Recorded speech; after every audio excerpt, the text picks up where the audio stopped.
পডকাস্টে আপনাদেরকে আরো একবার ওয়েলকাম জানাই। তো আজকে আমরা যে বিষয়টা নিয়ে কথা বলবো সেটা হচ্ছে মেনোপজ। এই মেনোপজ ব্যাপারটা কি, বা এই মেনোপজ ফেজটা যখন মহিলাদের শুরু হয় সেই সময় বডিতে কি কি চেঞ্জেস আসে, বা সেক্ষেত্রে ডায়েটের মডিফিকেশন কিরকম হওয়া উচিত, বা ইন জেনারেল লাইফস্টাইল কিরকম হওয়া উচিত, সেই সব কিছু নিয়ে আজকে আমরা আলোচনা করবো। বাট ভিডিওটা শুরু করার আগে যেটা সবসময় বলি, যদি আপনাদের এই ভিডিওসগুলো ভালো লাগে তাহলে অবশ্যই লাইক করবেন, কমেন্ট সেকশনে আপনারা আপনাদের মতামত জানাবেন, এবং চ্যানেলটা যদি ভালো লাগে তাহলে কিন্তু অবশ্যই সাবস্ক্রাইব করবেন। তো চলুন ভিডিওটা শুরু করা যায়। এই বিষয়ের উপর আমি একটা আর্টিকেলও লিখেছি, যদি আপনারা সেই আর্টিকেলটা পড়তে চান তাহলে তার লিঙ্ক আমি ডেসক্রিপশন বক্সে দিয়ে দেবো, অবশ্যই আপনারা সেখান থেকে পড়তে পারবেন। তো প্রথমে মেনোপজ সম্পর্কে একটু বলা যায়। তো দেখুন, আমরা যারা মহিলারা থাকি, মহিলাদের লাইফে কিন্তু বিভিন্ন রকম বায়োলজিক্যাল চেঞ্জেস আসে, একটা বয়সের সাথে সাথে সেই চেঞ্জেস গুলো আসতে থাকে। তো এই মেনোপজটাও কিন্তু এক ধরনের আমাদের শরীরের একটা চেঞ্জ। সেক্ষেত্রে যেটা হয় যে আমরা মহিলারা প্রত্যেক মাসে যে মেনস্ট্রুয়াল সাইকেলের মধ্যে দিয়ে যাই, যখন এই সাইকেলটা আমাদের কমপ্লিটলি বন্ধ হয়ে যায় এবং সেই বন্ধ হওয়াটা যদি কন্টিনিউয়াসলি প্রায় 1 বছর চলতে থাকে, তখন ধরে নেওয়া যেতে পারে যে সেই মহিলা কিন্তু মেনোপজ ফেজের মধ্যে এন্টার করেছে। তো এইটা হচ্ছে একটা বেসিক ব্যাপার, যে যখন থেকে কোনো মহিলার মেনস্ট্রুয়াল পিরিয়ডস আর হচ্ছেন এবং সেটা টানা 1 বছর প্রায় কন্টিনিউ হচ্ছে, তখন থেকে ধরে নেওয়া যেতে পারে যে তিনি মেনোপজ ফেজের মধ্যে এন্টার করেছেন। স্বাভাবিকভাবেই এর পরে যে প্রশ্নটা আসে যে এই মেনোপজ হওয়ার কারণটা কি, তো সেক্ষেত্রে যেটা বলার সেটা হচ্ছে যে প্রত্যেক মহিলাকে একটা সার্টেন বয়সের পর কিন্তু এই মেনোপজের যে ফেজটা সেটাকে ফেস করতে হয়। তার কারণ হচ্ছে এটা আর কিছুই নয়, যে আমাদের শরীরে যে সমস্ত সেক্স হরমোনগুলো রয়েছে মহিলাদের ক্ষেত্রে, এস্ট্রোজেন বলুন, প্রজেস্টেরন বলুন, এই হরমোনসগুলোর কিন্তু প্রোডাকশন আস্তে আস্তে আমাদের শরীরে কমতে থাকে। এর ফলে কি হয়, ফলে যেটা দেখা যায় যে আপনি হয়তো মোটামুটি এটা ধরে নেওয়া হয় যে আর্লি 40s বা মিড 40s থেকেই বেশিরভাগ মহিলারা এই সিমটমস গুলোকে পরিলক্ষিত করেন। অনেক সময় দেখা যায় কখনো হেভি ব্লিডিং হচ্ছে, বা কখনো পিরিয়ড মিস হলো, ভ্যাজাইনাল ড্রাইনেস দেখা গেল, মুড সুইং হচ্ছে। এই ধরনের সিমটমস গুলো কিন্তু মোটামুটি 40 বা মিড 40s এ যে সমস্ত মহিলারা থাকেন তারা হয়তো অনেক সময় বেশিরভাগ ক্ষেত্রে এই সিমটমস গুলোকে ফেস করেন। এবং এই যে সিমটমস গুলো শুরু হচ্ছে বা সেই ফেজটাকে আমরা বলে থাকি পেরিমেনোপজ ফেজ। এবার এরকম চলতে চলতে একটা সময় পর যখন কমপ্লিটলি পিরিয়ডস বন্ধ হয়ে যায় এবং সেটা যদি কন্টিনিউ প্রায় 1 বছর চলতে থাকে, তাহলে ধরে নেওয়া হয় যে সেই মহিলার আস্তে আস্তে মেনোপজ ফেজটা স্টার্ট হলো। তো এবার বয়সের কথায় যদি আসতে হয়, সেক্ষেত্রে যেটা বলার যে মোটামুটি অ্যাভারেজ 40 থেকে 50 বছর বয়সে যে সমস্ত মহিলারা রয়েছেন তারাই কিন্তু এই মেনোপজ ফেজটাকে এক্সপিরিয়েন্স করেন। বাট এটা ডিপেন্ড করে, কিছু কিছু মহিলা খুব তাড়াতাড়ি এক্সপিরিয়েন্স করেন, মানে আর্লি 40s বা মিড 40s এক্সপিরিয়েন্স করেন, আবার কিছু কিছু মহিলা হয়তো একটু পরে গিয়ে এক্সপিরিয়েন্স করেন। সেটা ডিপেন্ড করছে আপনার বায়োলজিক্যাল সিস্টেমের উপর। তো এবার যে কোশ্চেনটা আসে যে এই মেনোপজের সাথে সাথে মহিলাদের শরীরে কি কি ফিজিওলজিক্যাল চেঞ্জেস আসে, তো সেই ক্ষেত্রে প্রথম এবং প্রাথমিক যে চেঞ্জটা মহিলাদের ক্ষেত্রে ফেস করতে হয় সেটা হচ্ছে, যবে থেকে কোনো মহিলার মেনোপজ স্টার্ট হচ্ছে তখন থেকে সে কিন্তু আর বায়োলজিক্যালি মা হতে পারে না।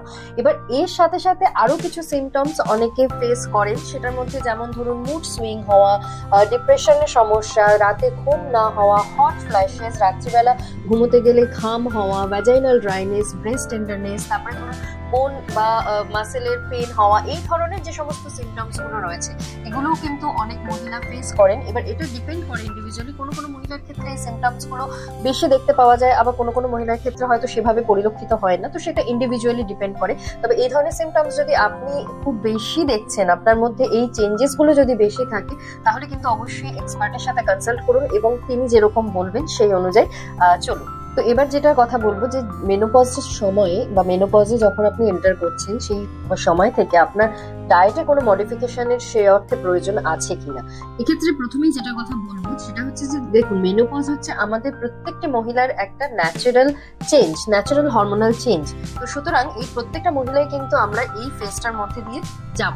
তো সেই কারণে এটার জন্য যে বিশাল কিছু লাইফস্টাইলের চেঞ্জেস বা ডায়েটের ক্ষেত্রে বিশাল কিছু চেঞ্জেসের প্রয়োজন হয়, ব্যাপারটা সেরকম নয়। তবে হ্যাঁ, কিছু কিছু খাবার যদি আপনি লিমিটেড কনজিউম করেন বা কিছু কিছু খাবারকে যদি অ্যাভয়েড করতে পারেন, ডেফিনেটলি সেটা আপনাকে হেল্প করবে আপনার শরীরের হরমোনাল ব্যালেন্সটাকে ঠিক রাখার ক্ষেত্রে এবং ওভারঅল আপনাকে সুস্থ রাখার ক্ষেত্রে। এক্ষেত্রে যেমন প্রথমেই যেটা কথা বলবো, যেমন অনেকে আছেন ক্যাফিন বেশি ইনটেক করেন বা স্পাইসি ফুড খেতে ভালোবাসেন, অনেকে যেমন রেগুলার হয়তো অ্যালকোহল কনজিউম করছেন। তো তাদের ক্ষেত্রে যেটা বলার যে এই মেনোপজাল ট্রানজিশনের ক্ষেত্রে খুব কমন একটা সিমটম হচ্ছে হট ফ্ল্যাশেস।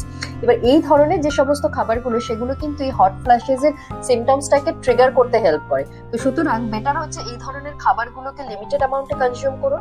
এবং অ্যালকোহলের ক্ষেত্রে স্পেশালি যেটা বলার সেটা হচ্ছে অ্যালকোহল থেকে চেষ্টা করুন নিজেকে যতটা সম্ভব পারবেন দূরে রাখুন। এবার এটা যে শুধু মেনোপজের জন্য বলছি সেটা একদমই নয়, এটা নিয়ে আলাদা করে তো বলার কিছু নেই, কারণ আমরা সকলেই জানি অ্যালকোহল কিন্তু আমাদের শরীরের জন্য অত্যন্ত ক্ষতিকারক এবং সেটা মানে আমাদের মেন অর্গান যেমন ধরুন কিডনি বলুন, লিভার বলুন, হার্ট হেলথ বলুন, এই সমস্ত কিছুকে কিন্তু নষ্ট করে দিতে পারে। সুতরাং অ্যালকোহল যদি আপনি কনজিউম করছেন রেগুলারলি, ডেফিনেটলি চেষ্টা করুন যতটা তাড়াতাড়ি সম্ভব অ্যালকোহল থেকে নিজেকে দূরে সরিয়ে আনতে। সেটা কিন্তু আপনার ওভারঅল হেলথকে ভালো রাখার ক্ষেত্রে ভীষণভাবে প্রয়োজনীয়। নেক্সট যেটা কথা বলা সেটা হচ্ছে ডায়েটে অবশ্যই ক্যালসিয়াম, ম্যাগনেসিয়াম, ফসফরাস, ভাইটামিন কে, ভাইটামিন ডি রিচ ফুড অবশ্যই রাখবেন। এটা এই কারণে বলার, সেটা আপনাকে হেল্প করবে আপনার বোন হেলথটাকে ভালো রাখার জন্য। তার কারণ যেটা আমি আগেই বললাম, এই মেনোপজাল ট্রানজিশনের ক্ষেত্রে যেটা হয় আমাদের শরীরে ইস্ট্রোজেন নামক হরমোনের পরিমাণ কিন্তু আস্তে আস্তে কমতে থাকে। আর এই ইস্ট্রোজেন আমাদের শরীরে বোন হেলথকে ভালো রাখার ক্ষেত্রে, কার্টিলেজকে ভালো রাখার ক্ষেত্রে, ইনফ্লামেশনের রিডাকশনের ক্ষেত্রে একটা ভাইটাল রোল প্লে করে। এবং খুব স্বাভাবিকভাবে এই হরমোনের প্রোডাকশন যখন কমতে থাকে সেটার এফেক্ট কিন্তু বোন হেলথের ক্ষেত্রে পড়তেই পারে। এবং সেটা যদি খুব বেশি হতে থাকে সেক্ষেত্রে কিন্তু সেটা অস্টিও আর্থ্রাইটিস বা অস্টিওপোরোসিস এই ধরনের বোন রিলেটেড যে সমস্ত ডিজিজগুলো সেগুলোর সম্মুখীন করতেই পারে। এবং খেয়াল করে দেখবেন বহু মহিলা এরকম রয়েছেন যারা এই মেনোপজ ফেজটা শুরু হওয়ার পর থেকে হাড়ের বিভিন্ন সমস্যার দ্বারা তারা আক্রান্ত। সেই কারণে অবশ্যই ডায়েটে বিভিন্ন ধরনের ডেয়ারি প্রোডাক্ট যেগুলো রয়েছে, সেটা দই বা ইয়োগার্ট হতে পারে, চিজ বা ধরুন ভেজিটেবলস, বা যারা নন ভেজিটেরিয়ান তাদের ক্ষেত্রে মাছ, ডিম এগুলোকে কিন্তু অবশ্যই ডায়েটে ইনক্লুড করবেন। আর ভাইটামিন ডি এর ক্ষেত্রে যেটা বলা সেটা হচ্ছে যে রেগুলার চেষ্টা করবেন অন্তত আধ ঘন্টা যাতে সানলাইটের এক্সপোজারে থাকেন, তাহলে কিন্তু অবশ্যই আপনার শরীরে ভাইটামিন ডি তৈরি হয়। বাট অনেকে মানুষ এমন জায়গায় থাকেন যেখানে হয়তো সাফিসিয়েন্ট সানলাইট পাওয়া যায় না, তো তাদের ক্ষেত্রে যেটা বলা সেটা হচ্ছে যে অবশ্যই চেষ্টা করবেন যে ভাইটামিন ডি ফর্টিফাইড ফুড যেগুলো রয়েছে সেগুলোকে ডায়েটে ইনক্লুড করুন। এবং তার সাথে সাথে ভাইটামিন ডি এর সাপ্লিমেন্ট যদি নিতে হয় সেটা কিন্তু অবশ্যই নিন, কারণ ভাইটামিন ডি কিন্তু ভীষণভাবে প্রয়োজন আমাদের শরীরে ক্যালসিয়ামের অ্যাবজর্পশনের জন্য। সুতরাং ভাইটামিন ডি এর ডেফিসিয়েন্সি যাতে না হয় সেটা কিন্তু অবশ্যই খেয়াল রাখবেন। নেক্সট যেটা কথা বলা সেটা হচ্ছে হেলদি ফ্যাটকে অবশ্যই আপনার ডায়েটে ইনক্লুড করবেন, কারণ এই মেনোপজাল ট্রানজিশনের সময় যেটা হয় যে ইস্ট্রোজেনের লেভেল কমে যাওয়ার ফলে অনেক মহিলার ক্ষেত্রে কিন্তু হার্টের হেলথকে এফেক্ট করতে পারে। তো সেই কারণে হার্টকে ভালো রাখার জন্য হেলদি ফ্যাট ডায়েটে থাকাটা ভীষণভাবে প্রয়োজন এবং কোলেস্ট্রল লেভেলটা যাতে মেনটেন থাকে সেটার দিকেও কিন্তু নজর রাখাটা ভীষণভাবে দরকার। এবং সেক্ষেত্রে অবশ্যই ডায়েটে বিভিন্ন ধরনের সিডস, নাটস, লেগিউমস এই ধরনের যে সমস্ত হেলদি ফ্যাটস গুলো রয়েছে বা ওমেগা 3 ফ্যাটি অ্যাসিড রিচ যে সমস্ত ফুড গুলো রয়েছে সেগুলোকে কিন্তু অবশ্যই আপনার ডায়েটে ইনক্লুড করবেন। আর আনহেলদি ফ্যাট যেমন ধরুন ডিপ ফ্রাইড ফুড বা ফ্রাইড ফুড, প্রসেসড ফুড এই ধরনের খাবারগুলো থেকে যতটা সম্ভব পারবেন নিজেকে দূরে রাখবেন। নেক্সট যেটা কথা বলবো সেটা হচ্ছে ফাইটো এস্ট্রোজেন, যেটাকে প্ল্যান্ট বেস এস্ট্রোজেন বলা হয়ে থাকে।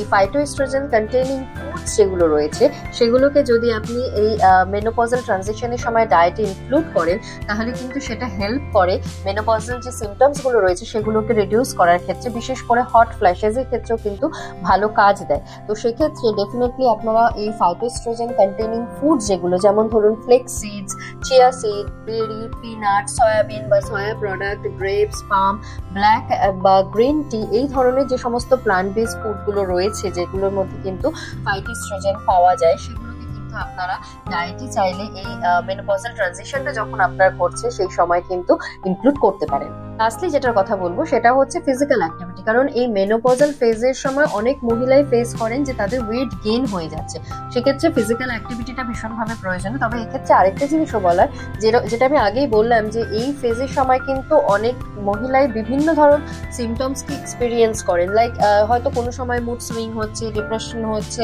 বা কোনো সময় হয়তো শরীরটা লো ফিল করছে, সেভাবে পারফর্ম করতে চাইছে না, এরকম ধরনের বিভিন্ন সিমটমস কিন্তু এই সময় অনেক মহিলাই ফেস করেন।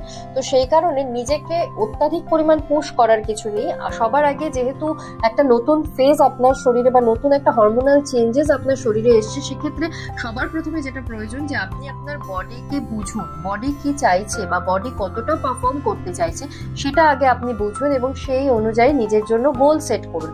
তবে সেক্ষেত্রে একটা জিনিস বলবো যে যদি কখনো লো ফিল করছেন বা খুব বেশি ডিপ্রেস লাগছে, মুড সুইং হচ্ছে, কখনো একা থাকবেন না বা কখনো ইনঅ্যাক্টিভ হয়ে থাকবেন না, এটা কিন্তু আরো বেশি এই সমস্যাগুলোকে বাড়াবে। সুতরাং ফিজিক্যালি অ্যাক্টিভ থাকাটা কিন্তু ভীষণভাবে প্রয়োজন। হয়তো আপনার কোনোদিন এক্সারসাইজ করতে ইচ্ছা করছে না, সেটা আলাদা ব্যাপার, কিন্তু আপনি অ্যাক্টিভ থাকুন। এটা আপনাকে ফিজিক্যালি অ্যাক্টিভ থাকলে দেখবেন আপনি মেন্টালিও অনেক বেশি অ্যাক্টিভ থাকতে পারবেন।